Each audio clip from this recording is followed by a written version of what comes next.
Our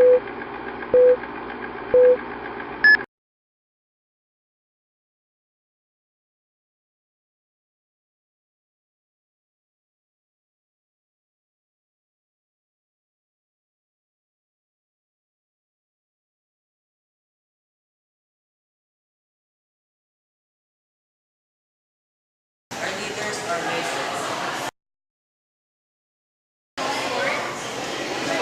Bakit? Kasi ano, asa kanila na yung skills ng pagiging leader nila. Oo, feeling ko din doon kasi lahat naman tayo pwede maging leader. At saka, parang, ano na lang, parang i-enhance pa lang nila yung paano sila magiging good leaders.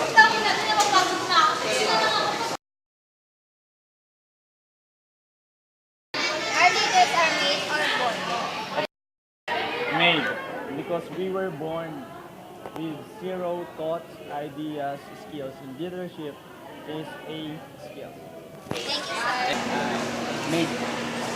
Kasi una sa lahat wala namang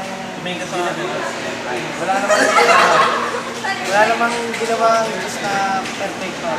Ginawa niya muna na para malapit sa Kanya, gumawa muna siya ng kalapit sa Kanya. Parang gumawa siya ng paraan para lumapit yung tao sa Kanya.